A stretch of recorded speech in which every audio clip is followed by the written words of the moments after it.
atau di area lama yang seharusnya tidak aktif. Rahasia kedua, beberapa napi yang meninggal karena sakit sebenarnya tidak pernah terdaftar berada di blok resmi saat itu. Nama mereka memang ada di sistem, tapi posisi terakhir mereka kosong. Seolah mereka dipindahkan ke tempat yang tidak diakui keberadaannya, lalu mati di sana. Yang membuat sipir jaga trauma bukan kematiannya, melainkan satu detail kecil yang sering muncul. Tubuh selalu ditemukan menghadap pintu sel, meski tidak ada sel aktif di sekitarnya. Seakan sebelum mati, mereka berdiri di depan sesuatu yang tidak boleh ada, namun tetap dibuka untuk mereka.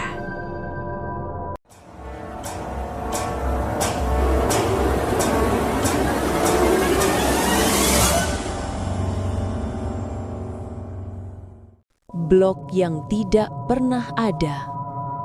Secara resmi, Nusa Kambangan hanya memiliki sejumlah blok yang tercatat rapi di dokumen negara. Namun, para sipir lama tahu satu hal. Ada satu blok yang tidak pernah muncul di peta. Blok itu tidak diberi nama, tidak punya papan, tidak masuk jadwal rotasi jaga. Ia hanya disebut dengan istilah samar, area lama. Aksesnya bukan lewat lorong utama, melainkan pintu besi rendah di belakang ruang penyimpanan arsip rusak. Pintu itu selalu terkunci, bukan dengan gembok, tapi dengan alasan tidak dipakai lagi. Padahal, beberapa sipir muda pernah bersumpah mendengar suara dari balik pintu itu. Bukan teriakan, bukan ketukan, melainkan suara seperti orang menggeser tubuh di lantai basah. Rahasia pertama yang ditutup rapat, blok itu tidak ditutup karena rusak. Ia ditutup karena isinya tidak pernah dipindahkan seluruhnya. Pada tahun-tahun awal, sebelum Nusa Kambangan dikenal sebagai Pulau Super Maksimum, ada tahanan yang dititipkan sementara. Nama mereka ada, nomor registrasi ada, tanggal keluar tidak pernah tercatat. Saat reformasi administrasi terjadi, data lama disederhanakan. Nama-nama yang tidak jelas statusnya dihapus. Bloknya dikosongkan di atas kertas, tapi tidak di lapangan. Dan sejak itulah, setiap beberapa tahun sekali, selalu ada sipir yang mengaku menghitung napi saat apel malam. Jumlahnya lebih satu dari daftar resmi.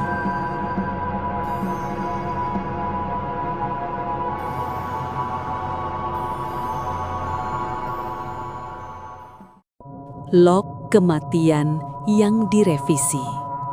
Semua kematian di penjara punya format laporan yang rapi.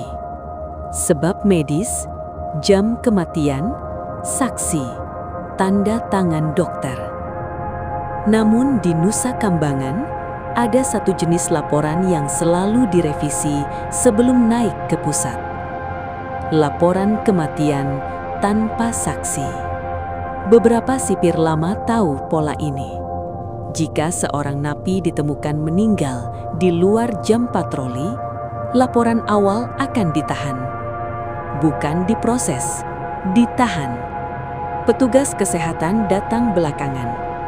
Jam kematian digeser. Lokasi kematian disederhanakan. Sel selalu disebut blok reguler. Padahal beberapa jenazah ditemukan di lorong yang tidak ada di peta, di depan sel kosong, atau di area lama yang seharusnya tidak aktif.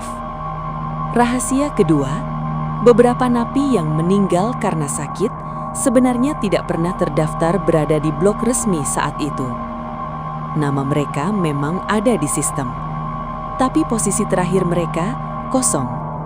Seolah mereka dipindahkan ke tempat yang tidak diakui keberadaannya, lalu mati di sana. Yang membuat sipir jaga trauma bukan kematiannya, melainkan satu detail kecil yang sering muncul. Tubuh selalu ditemukan menghadap pintu sel, meski tidak ada sel aktif di sekitarnya. Seakan sebelum mati, mereka berdiri di depan sesuatu yang tidak boleh ada, namun tetap dibuka untuk mereka.